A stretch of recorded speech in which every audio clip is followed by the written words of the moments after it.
This is Crimson Moon, where every howl holds a secret. I'm Noktula, your storyteller. Tonight's story is a journey through love, power, and the pull of the bond. You're part of the pack now. Let's begin. The forest was alive with the early touch of spring, dew clinging to grass, birdsong weaving between branches, and the earthy scent of thawed soil filling the air. She ran through it all, breathless with joy, her silver-streaked hair catching the morning light like strands of starlight. Her mate, Alpha Aiden, trailed behind her with a smile rare and raw, the kind he only gave her when no one was watching. "Faster, Leora," he called, laughing. She turned, cheeks flushed and wild with freedom. "Catch me, Alpha." He lunged. She squealed and dodged him, ducking under a branch. But then her foot snagged on a root, and the world tilted. Aiden caught her before she hit the ground. His hands wrapped around her waist, steadying her with practiced ease. But her body had gone slack. She slumped forward in his arms. "Leora!" Her eyes fluttered, unfocused. A shiver ran through her, even though the day was warm. I just felt dizzy." Aiden lowered her to the mossy ground, his voice tight. "You've been dizzy a lot lately." "It's nothing," she whispered, eyes closing. But it wasn't. He knew it. He heard it in her shallow breath, saw it in the pallor of her skin. Something was wrong. The healer's den smelled of lavender and old parchment. Ancient roots hung from the ceiling.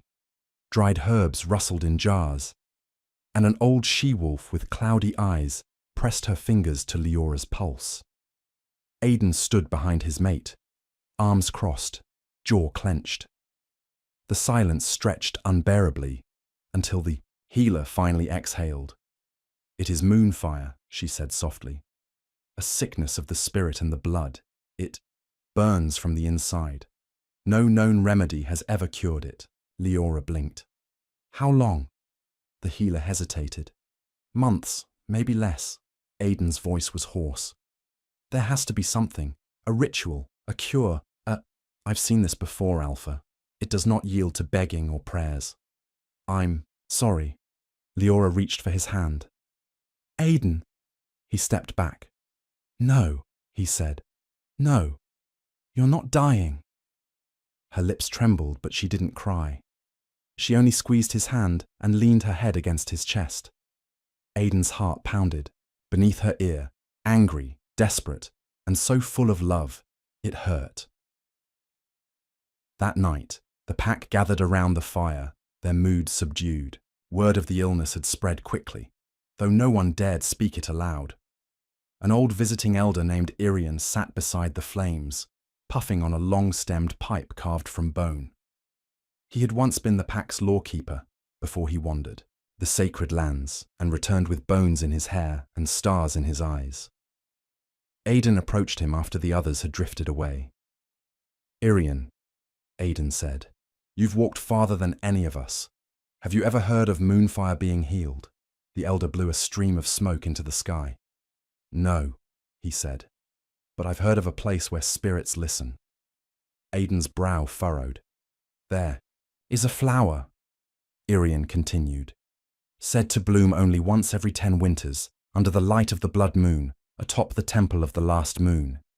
It is called the moon tear. They say it grants peace, or time, sometimes both." "Where is this temple?" "Beyond the sacred lands," the elder murmured.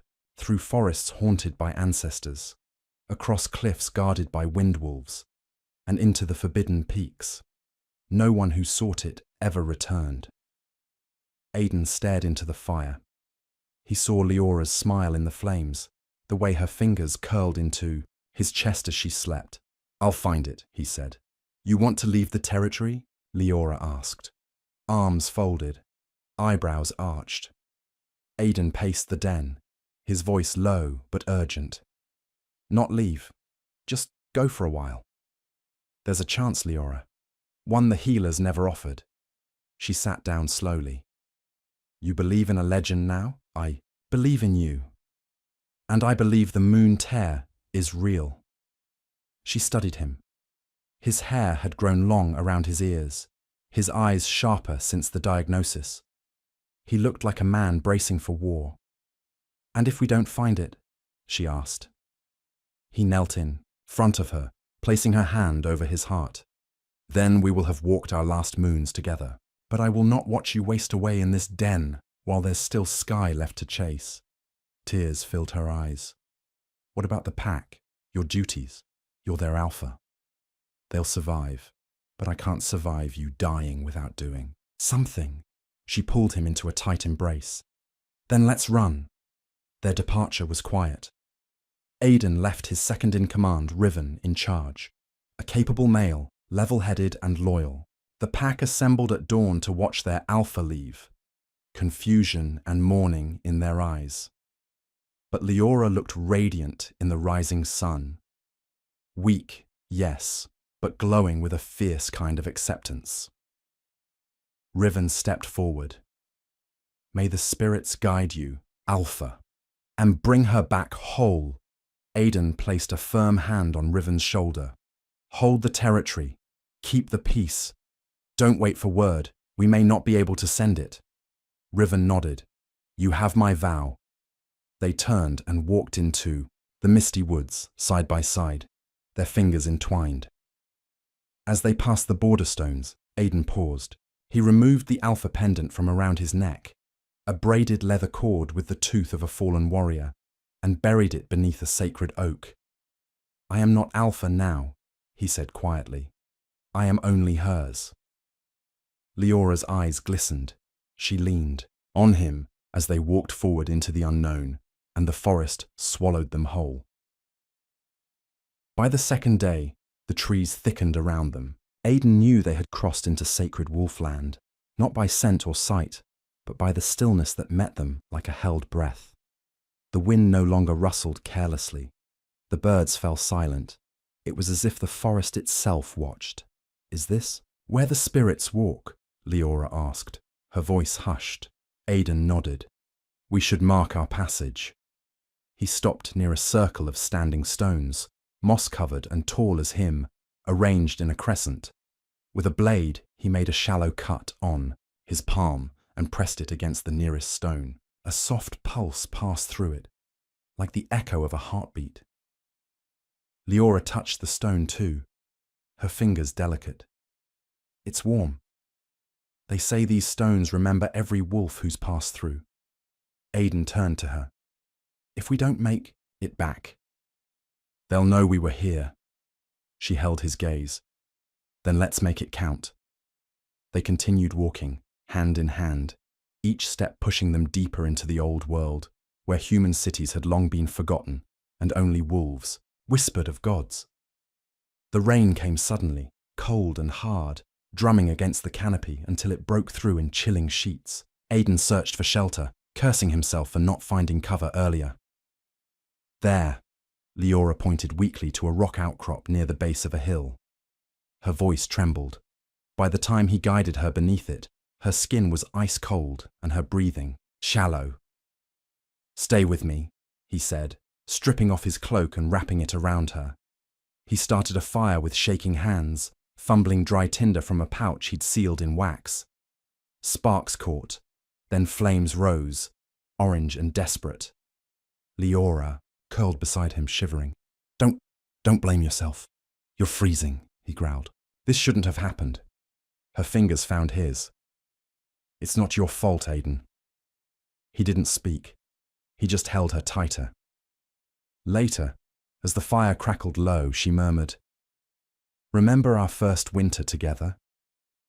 He looked down at her. "You mean when you tried to sleep outside because you were too proud to share my den?" "I was proving a point," she whispered with a faint smile. "You were too arrogant, and you nearly froze your tail off. You brought me hot stew and pretended it was my idea. I'm still pretending." She laughed softly, then coughed. Blood tinged her lips.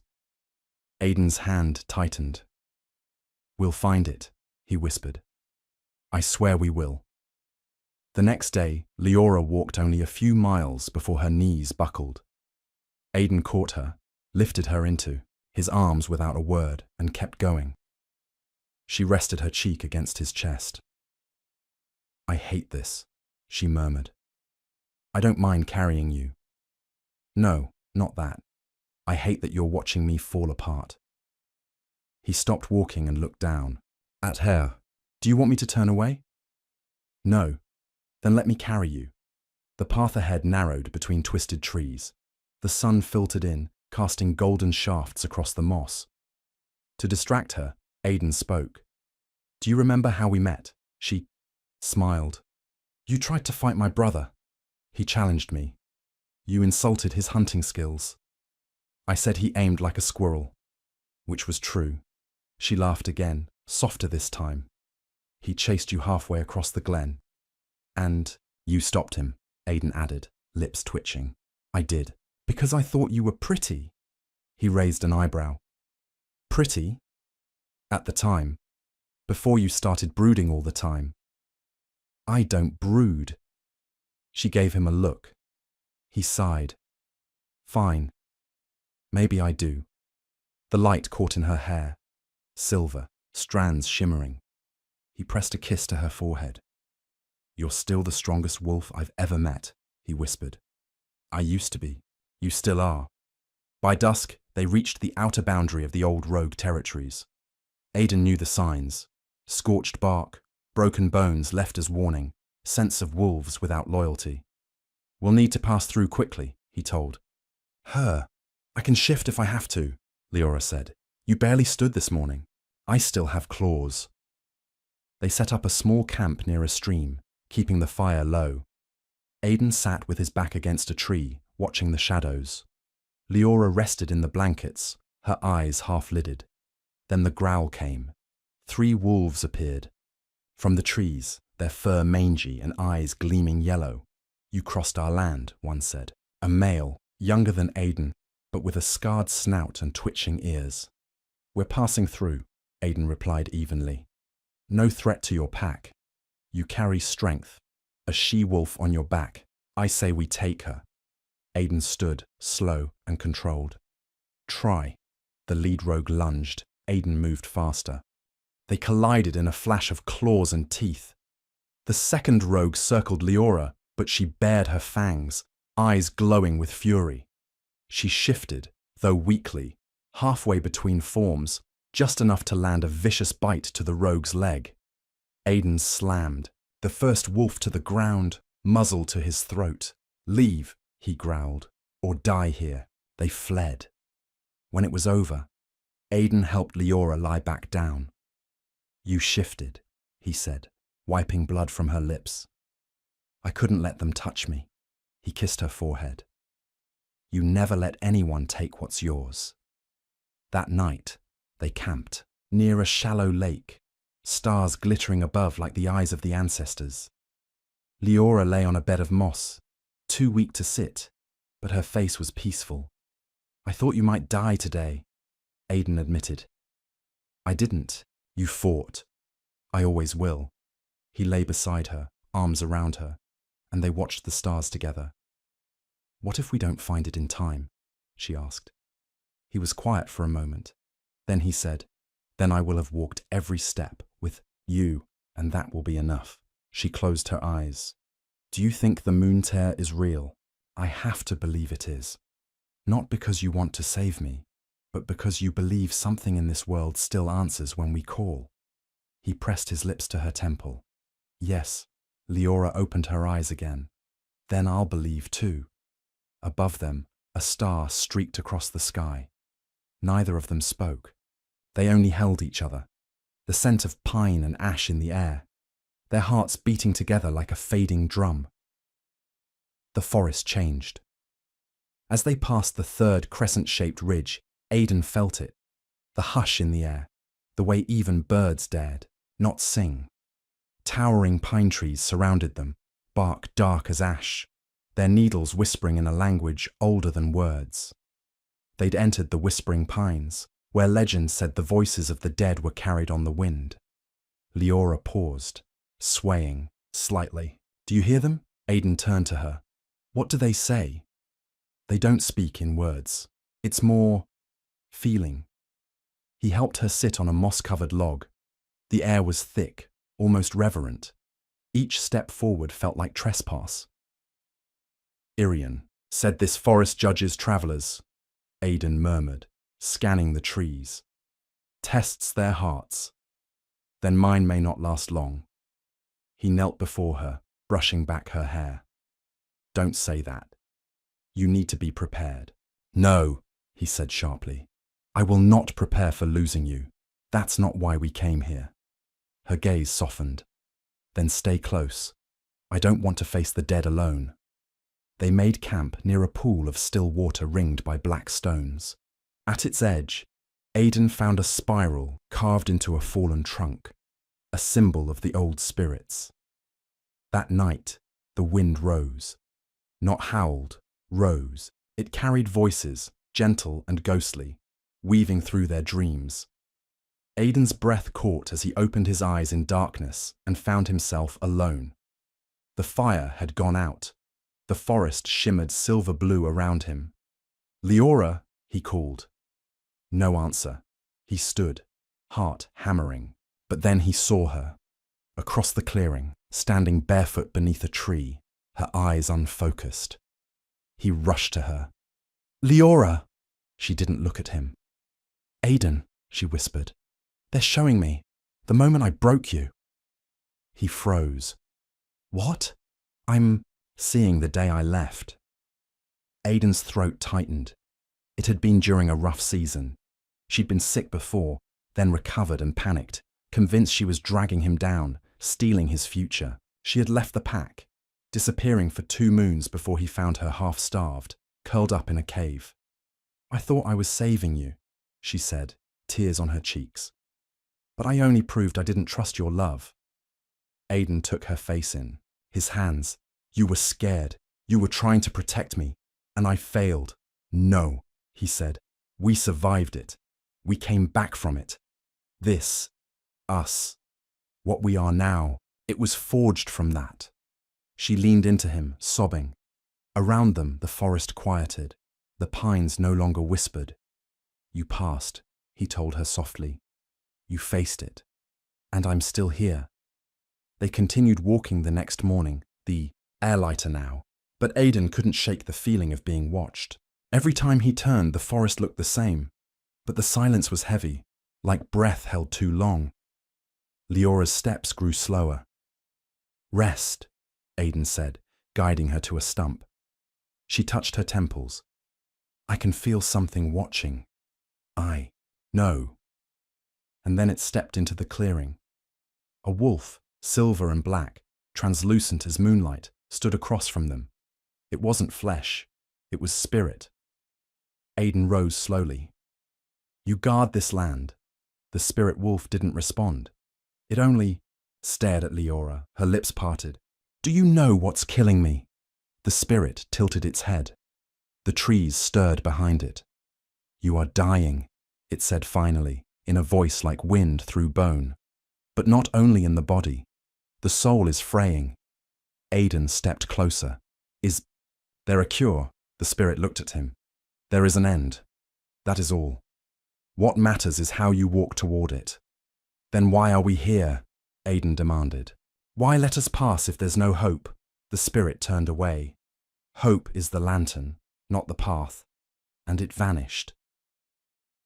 Later that day, Aidan spotted movement, a shimmer of blue beyond a break in the trees. They pushed toward it and found a glade filled with soft white grass and a spring bubbling from stone, glowing faintly beneath the sun. Leora's breath hitched. Is this? Irian mentioned nothing of this, Aidan said. But it feels right. She knelt beside the water and dipped her hands in. Instantly her skin brightened with colour, her posture steadied. Aidan caught her hand. Don't overdo it. I'm fine. Her eyes widened. Aidan, I can feel it. My strength, just a little. Then we rest here tonight. He helped her into the water, and they lay together in the warm pool, wrapped in each other beneath the open sky. The water shimmered around them, and for the first time in weeks, Leora laughed. You used to bring me to the river during the summers, she said, her head on his shoulder, Because I like seeing you wet. She smacked his chest lightly. Aiden, he grinned. Also because you always fell asleep afterward, and I liked watching you breathe. Her laughter faded into a soft hum. If this is what the moon tear feels like, I understand why wolves chase myths. He kissed her temple. It's not the water. It's you. The next morning, Leora was strong enough to walk alone. Aiden watched her, pride and heartbreak warring in his chest. He knew it was temporary, like a candle burning brighter just before it went out. But for now, he let her lead. At midday, they reached a circle of ancient stones etched with runes. Ravens, perched on the highest points, silent and unblinking. Aiden stilled. Ravens guard the border between worlds. Leora turned to him. Do we go around? No, he said. We face what comes. They stepped into the circle. A sudden gust of wind knocked them both to their knees. The ravens shrieked and scattered. In their place, mist swirled, and Aar's voice echoed across the stones. The price will be taken in blood. Leora clutched her chest. Aiden! He caught her, lowering her gently to the ground. She was bleeding. Her nose, her gums, her fingertips. Aiden shouted into the mist. Take mine! No response. He cradled her close, whispering words only she could hear. Slowly, the bleeding stopped, but Leora was pale again. The burst of energy from the spring had faded. It's starting again, she whispered. Aiden looked up at the sky, jaw clenched, fury in his bones. Then we moved faster. And with the sun lowering behind them, they continued, into deeper, darker territory, where hope would be tested again. The sacred forest ended without warning. One moment, they were walking, beneath whispering trees, and the next, the trees thinned and the earth rose sharply into a jagged incline. The silver cliffs towered ahead, carved by time and shaped by storms, glimmering in places where quartz caught the sun. Leora stared up at them, breath shallow. That's steeper than I imagined. We'll take it slowly, Aiden said. We don't have to reach the summit in a day, she offered a tired smile. Just before the next full moon, right? Aiden didn't answer. Her strength had begun to fade again, and even now he could see the tremor in her fingers. They climbed carefully, Aiden keeping close behind her, ready to catch her at any moment.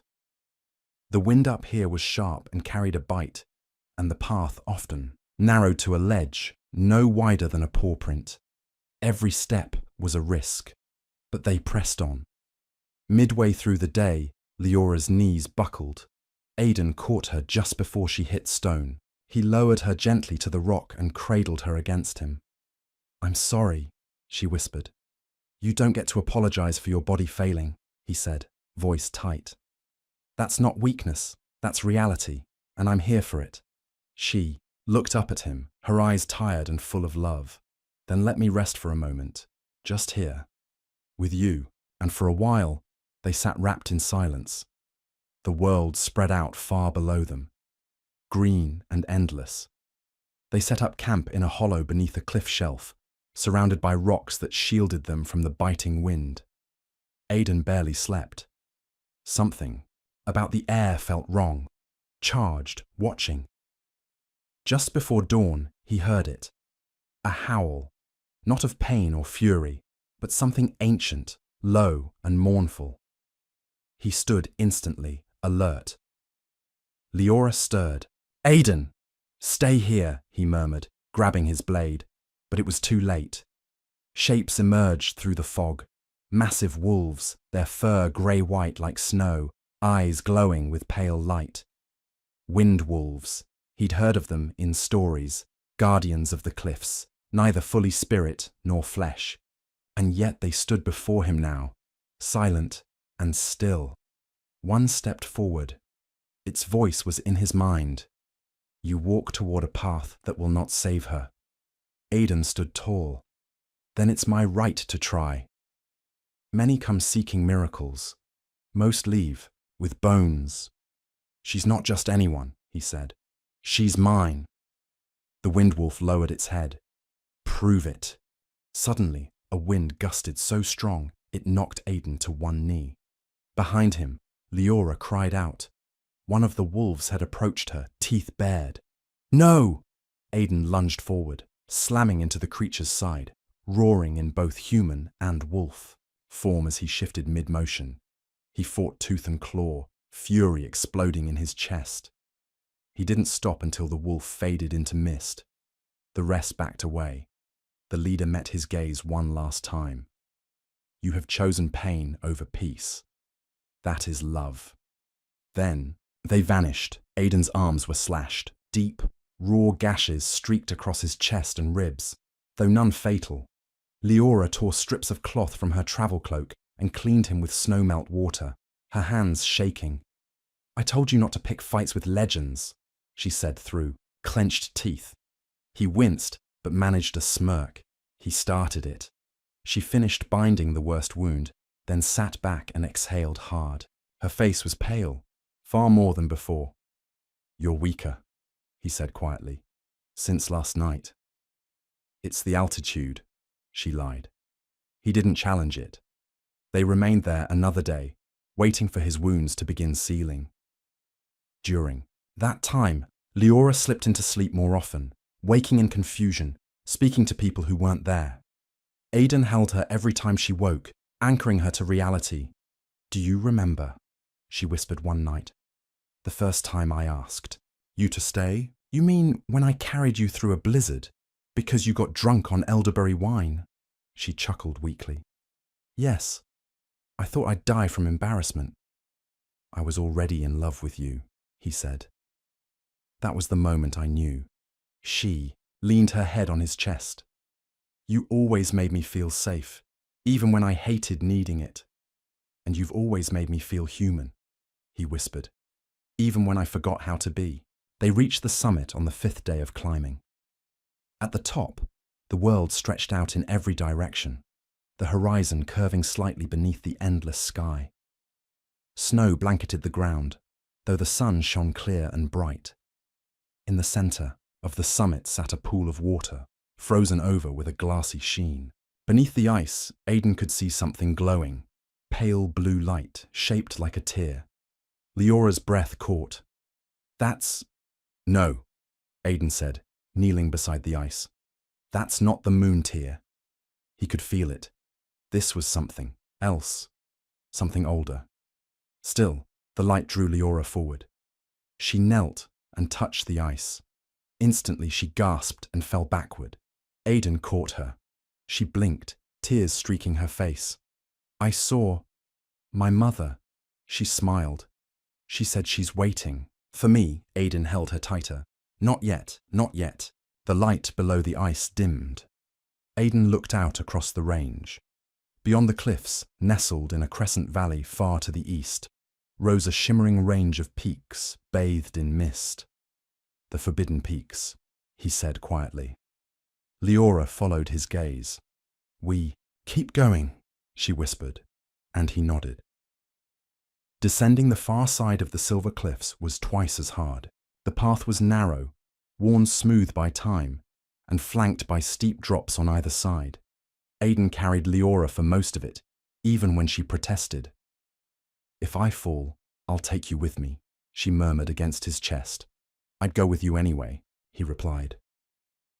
They reached a flat ridge by nightfall, and as they made camp beneath a slanted boulder, Leora leaned into him and said, Aiden, promise me something.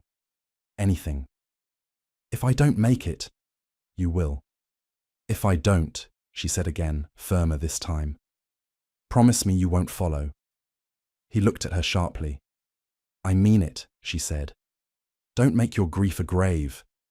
He stared at her for a long time, then said softly, Only if you promise to haunt me. Leora smiled. That was already part of the plan. They curled together, the stars above them bright and endless. Somewhere in the distance, the sound of wolves howling drifted on the wind, echoes of their kind, calling them forward. The forest gave way to sand. Aiden stood at the edge of it, eyes narrowed. Before them stretched a desolate expanse of bone-coloured sand dunes, and dead trees petrified in place. The sun glared overhead, and not a single cloud shaded the sky. Leora coughed behind him. "This is the place Irian warned about, the desert of bones," Aidan murmured.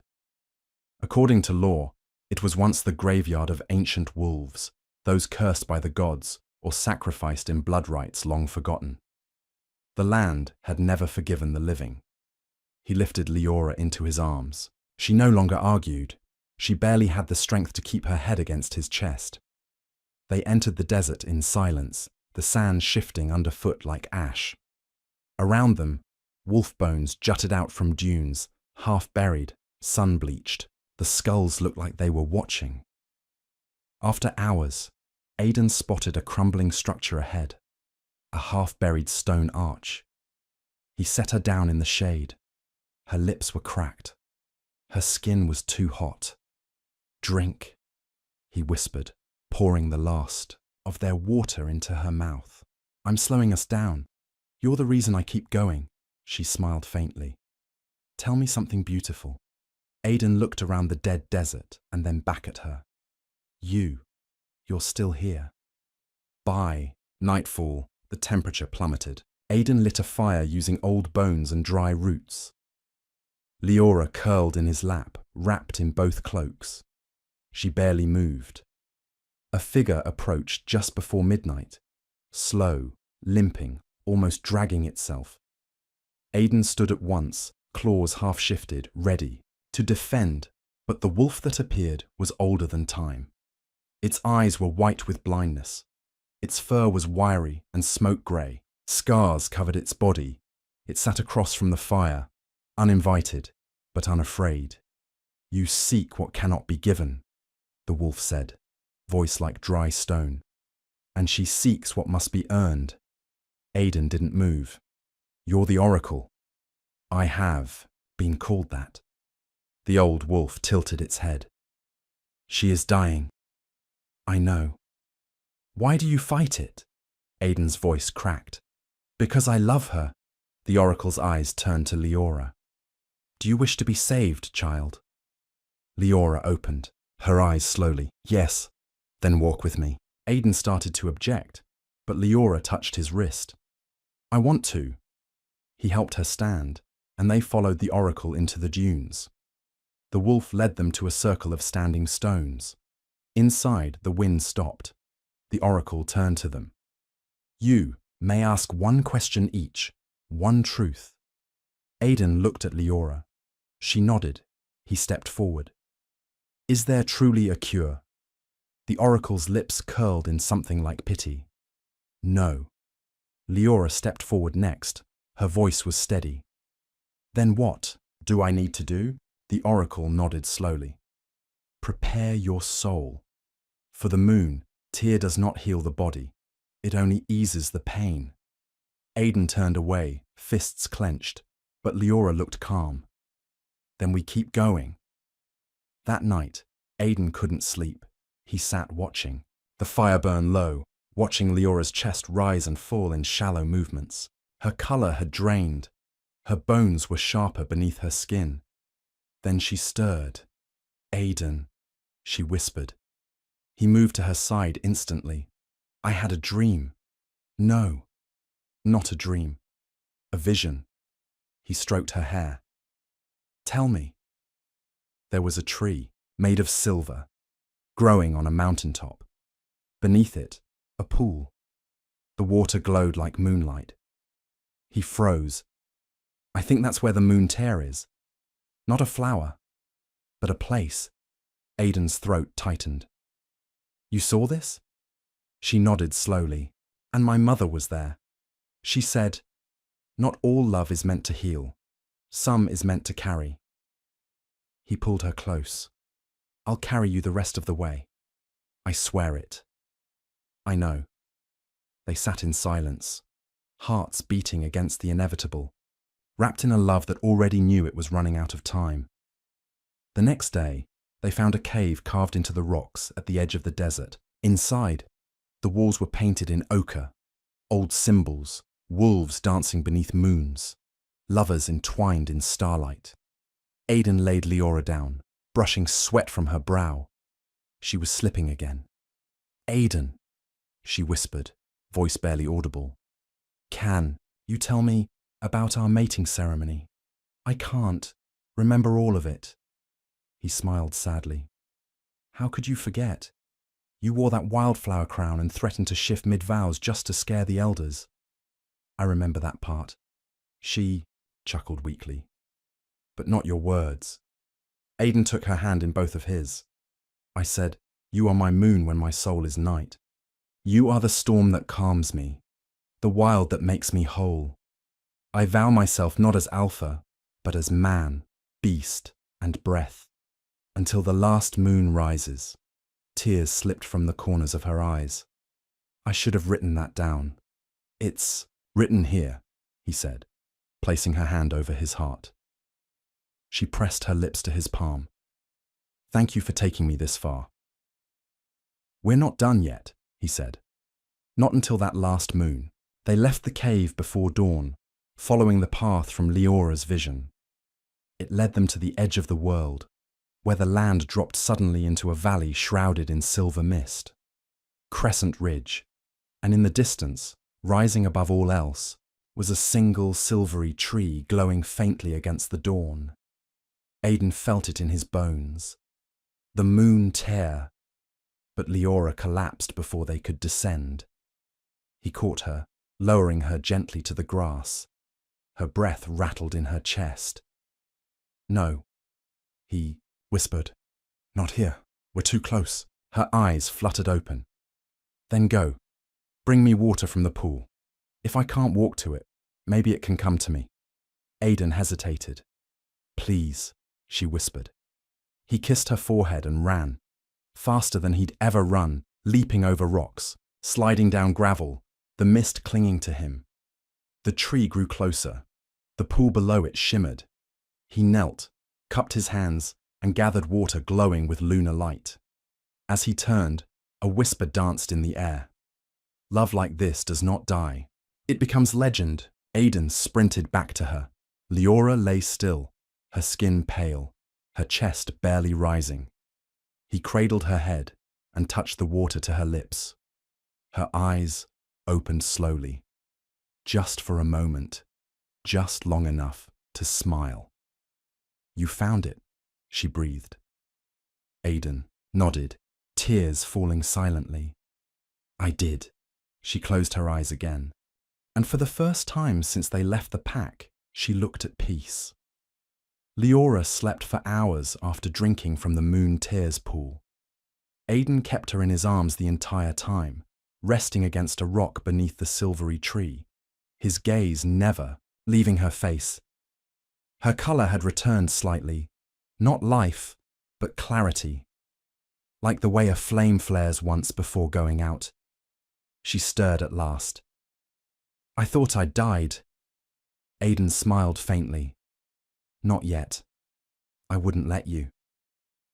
I saw something, she said, while I slept. What was it? I was walking through a forest, all silver leaves. My mother was there.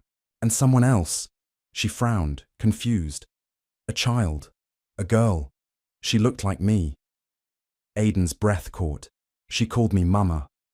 He didn't speak. He only pulled her tighter against his chest. I think it was a future that could have been, Leora whispered. Or maybe one that waits somewhere else.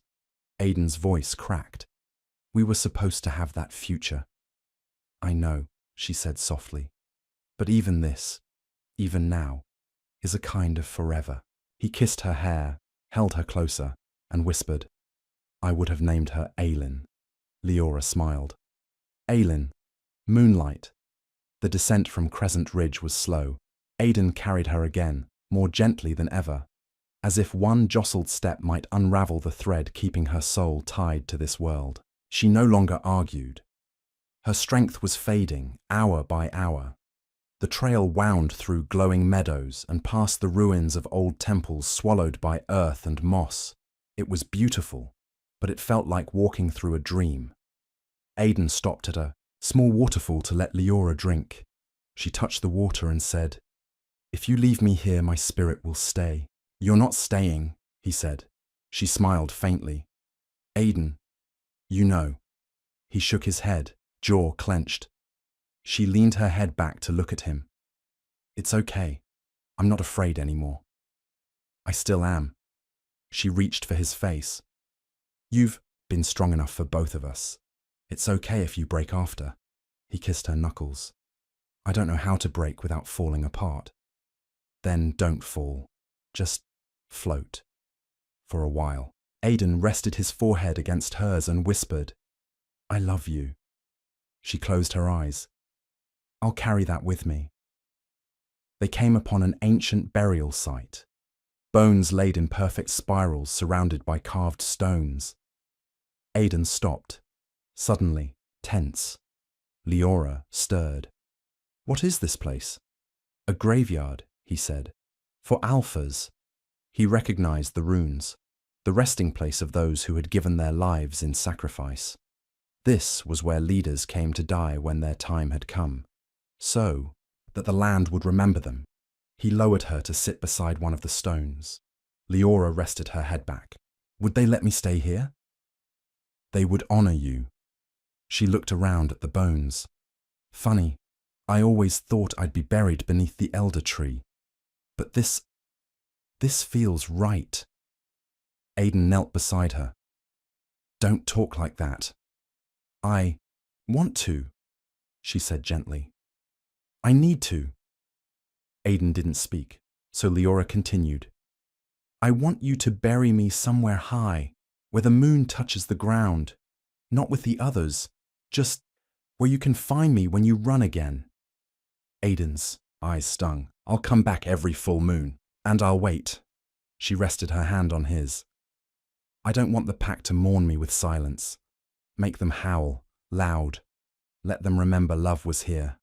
I promise, he whispered. That night, Aiden built a fire beneath the stars. Leora lay beside it, her breaths shallow, hands folded over her chest. Her eyes fluttered open now and then, just long enough to see him. He gathered herbs from nearby trees, wolfroot, snow sage, fragments of bark from sacred pine, and burned them in a small bowl beside her. The smoke spiraled upward, curling toward the sky. Leora's eyes followed it. Are you praying? I'm thanking, Aiden said. For what? For every second. For your laugh. Your stubbornness. For you loving me back. Tears slipped from her eyes. I don't want to go. I know. I'm not ready. Aiden lay down beside her, cradling her gently. Then stay for a while longer, he whispered. Just a little longer. They stayed awake until the moon crested the horizon, full and bright. Leora looked at it and whispered, Do you see it? I do. That's our last moon. He couldn't speak, so she said it for both of them.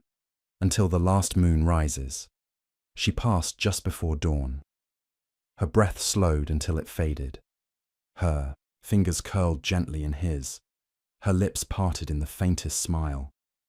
And then she was still. Aiden held her for a long time. The fire burned low.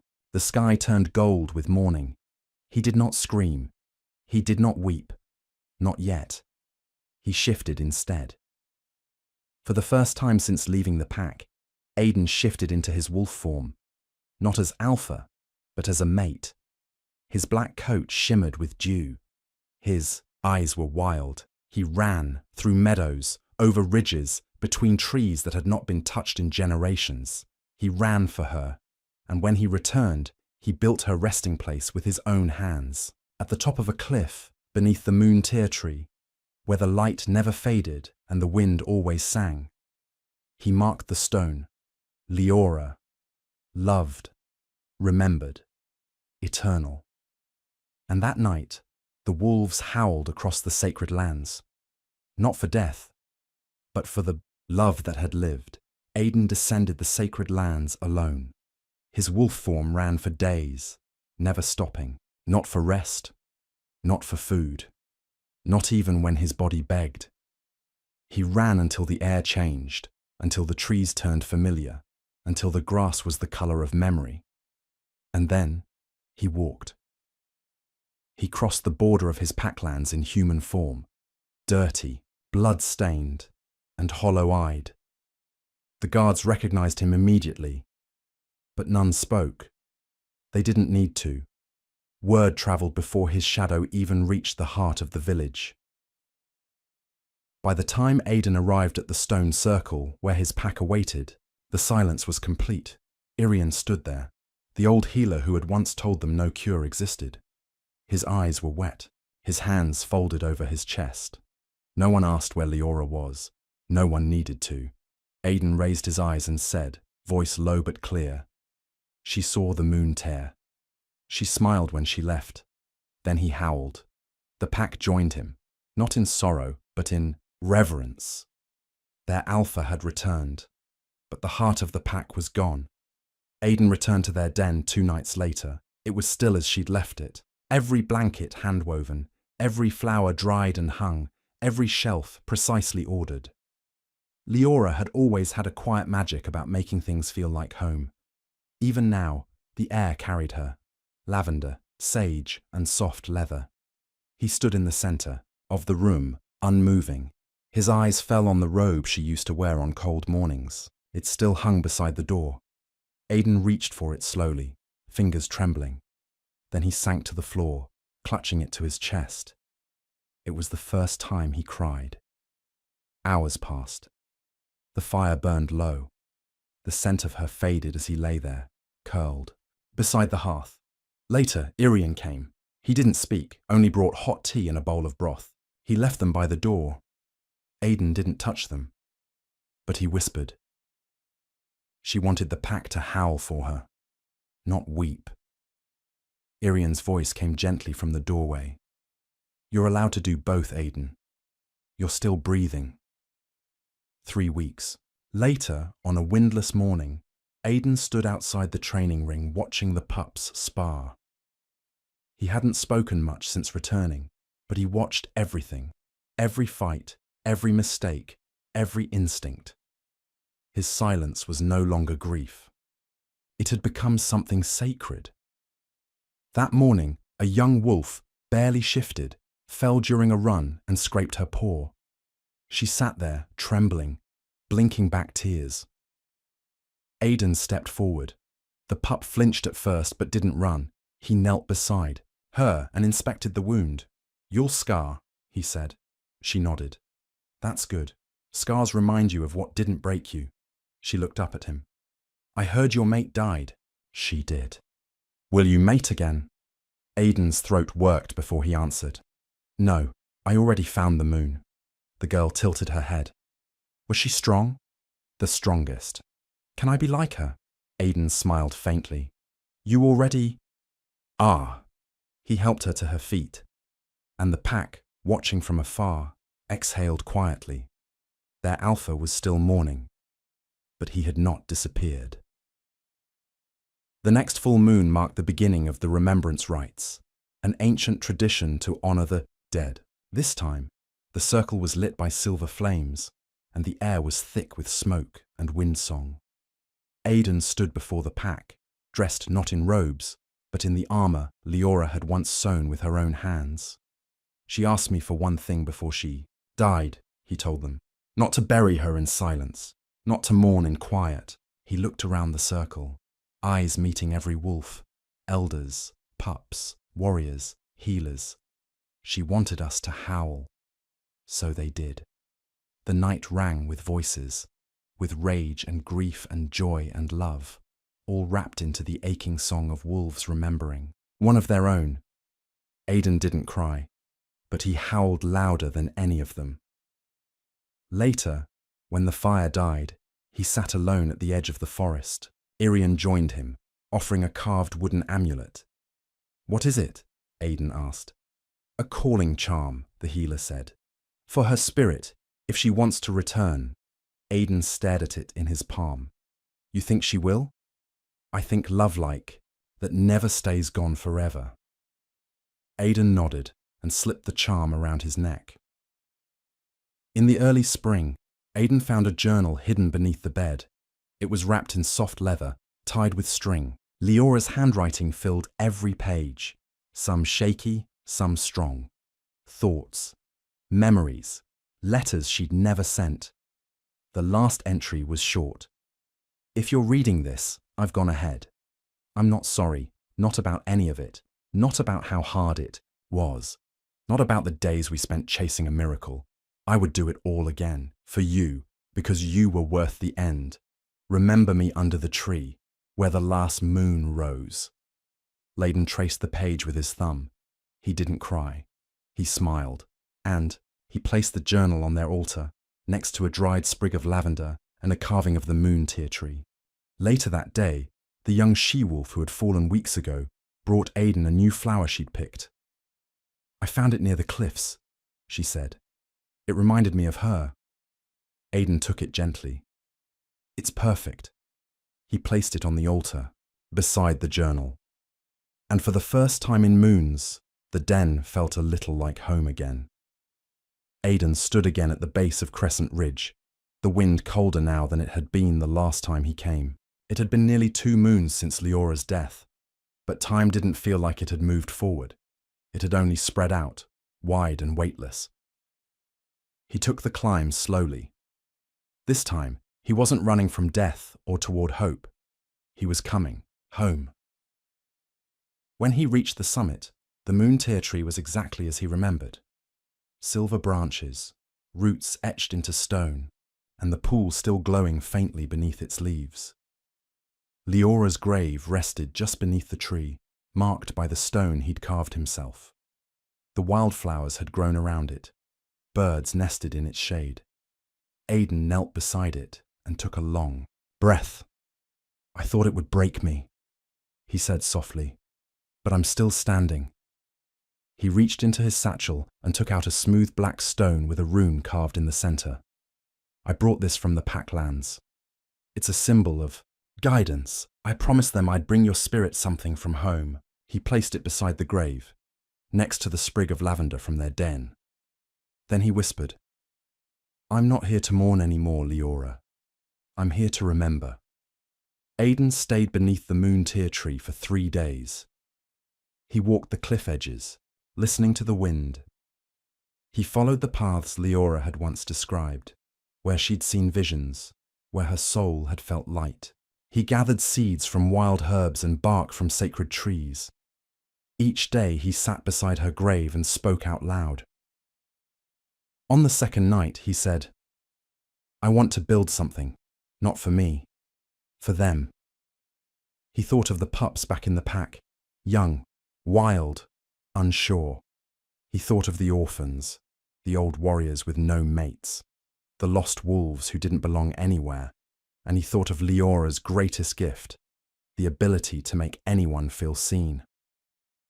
On the 3rd morning, he stood, wind stirring, his cloak, and declared aloud, I will build a sanctuary, a place for the broken, the in-between, the ones who survived, but didn't know what to do with the ache.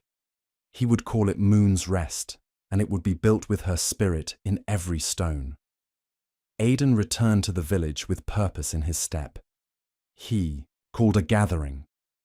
For the first time since the night of Leora's remembrance, his voice rang through the circle with strength. I want to build something outside the Packlands, a neutral place, for all wolves, rogues, betas, warriors, orphans, anyone who needs peace. There was silence. Then Irian stepped forward. And what will it be called? Moon's Rest, Aidan said. In her name.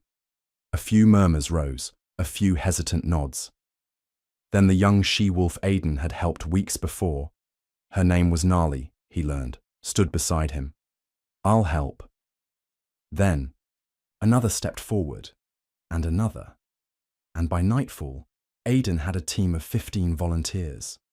They gathered supplies, timber, stone, blankets. Healers came forward offering herbs and spare tools. The Alpha's idea had become something real. And in the quiet of his den that night, Aidan lit a candle by Leora's altar and said, You still build homes, even now. During the first week of construction, a rogue pack arrived at the borders. They were ragged, cautious, and hungry. Their alpha, a woman named Revna, approached Aidan personally. "We heard there's a place that doesn't turn wolves away." "There is," Aidan said. "It's being built." She studied him, one hand resting on a pup at her hip. "You sure this isn't just a dream?"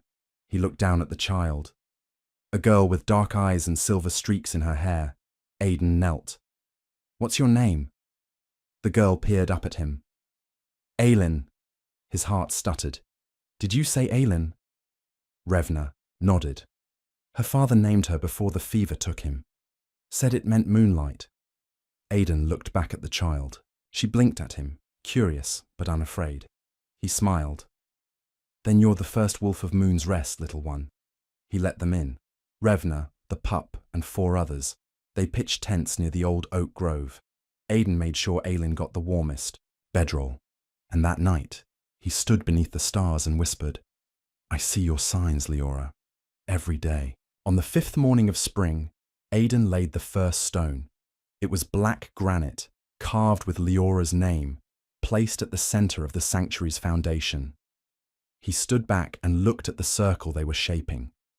Low stone walls to begin, with wooden posts soon to follow, a hearth in the center, a roof that would let moonlight in, quiet, warm, and safe. Nali brought him a bundle of silver-threaded cloth. "For the window drapes," she said, "woven by the elder she-wolves. They said she'd want something soft." Aidan nodded. She would. Irian arrived with wildflowers from Leora's old garden. He placed them around the edges of the sanctuary's boundary. The rogue wolves helped build. The orphans sang. The warriors carried wood without complaint. Moon's Rest was becoming real. Aidan looked at it all: stone, sweat, laughter, and light, and finally allowed himself to feel something not wrapped in grief. Hope. Not that Leora would return, but that something good had grown from the loss, that her last journey had become a path others could walk, and that love, real, aching, soul-deep love, had not died. It had simply changed shape. Moon's Rest was ready. The sanctuary stood quietly under a full silver moon, nestled between ancient trees and a crystal-clear stream. Stone walls wrapped the clearing. Wooden benches circled the central hearth, and lanterns hung from branches, flickering like captured stars. Aidan stood at the entrance, watching wolves from all corners of the lands arrive. Rogues, pack members, elders, and pups, all drawn by whispers of the place where none would be turned away. Nali, now a skilled young warrior, walked beside him. "It's more than I dreamed." "It's hers," Aidan said softly. "She built it with every step we took." Revna arrived with little Aylin, who clung to her mother's side, but stared wide-eyed at the hearth's warm glow. Aidan knelt and met Aylin's gaze. "You're the heart of this place, little one." Aylin smiled shyly and nodded. The crowd hushed as Aidan raised his voice. "This is a place of refuge, a place of healing. Here, we honor the fallen, support the lost, and celebrate the wild spirit within us all." He glanced up at the full moon. Leora's last moon has risen, and here, her light will never fade. The wolves howled, soft at first, then rising in strength, a chorus that echoed across the sacred lands. That night, Aidan sat alone near Leora's grave beneath the moon-tear tree. The fire was low, the stars bright above. A soft breeze stirred the silver leaves, carrying a scent he knew too well: lavender and sage. He closed his eyes and heard her voice. "Aidan." He opened them, heart pounding. "Thank you," the voice whispered, carried on the wind. He reached out, feeling the air brush his cheek like a lover's touch. "I'm home," he said. The wind circled him, gentle and warm, before fading into silence. Aidan smiled, tears shining. She was here, not in body, but in every breath, every howl, every heartbeat, and that was enough. Months passed. Moon's Rest grew with each new day, new walls, new faces, new stories. Aidan never left the sanctuary for long. He became its guardian, its heart, a mentor to pups, a counselor to lost wolves, and a living reminder of what love could endure. One evening, as a silver fog rolled in, Gnarly approached. "Aidan," she said softly, "Aelin wants to meet you." Aidan turned and saw the girl running toward him, no longer a scared pup, but a confident she-wolf, her eyes bright as the moonlight. She stopped just short, bowing her head. "I want to thank you." "For what?" "For giving me a home. For carrying her memory." Aidan smiled. "She's part of all of us now." Aelin nodded. "And I want to be like her, strong, brave, kind." "You already are." As the fog curled around them, Aidan felt the weight of years lifting. He was still the wolf who waited. But now, he was also the wolf who lived. One cold morning, Aidan packed a small satchel. Inside were Leora's journal, the carved amulet Irian had given him, and a small bundle of wildflowers. He kissed the altar where her ashes were kept and whispered, "For you." He set out for the moon tear tree. The climb was hard, but his steps were steady. When he reached the summit, the silver branches shimmered beneath the rising sun. Aidan knelt and opened the journal, reading aloud the final entry. "If love can be a journey, then let this be the path I left behind. Not as an end, but as a beginning." He scattered the wildflowers at the base of the tree, placing the amulet on the stone marker. He closed his eyes and let the wind take his whispered goodbye. "I love you. Always." The mountain was silent but alive, as if it held its breath. And then, a single leaf drifted down, landing softly on his hand. That night, the pack gathered once more beneath the full moon. Aidan stood at the center, no longer the broken alpha, but the man who had carried love through loss, who had built hope from grief. He raised his voice to the sky. "Until the last moon rises, we will remember. We will howl. We will live." The wolves howled together, a song of endings and beginnings, of shadows and light. Aidan closed his eyes and breathed in the cold night air. He felt her, Leora, in every breath, every heartbeat, every howl. And he knew that love, fierce and eternal, was the last and greatest journey of all.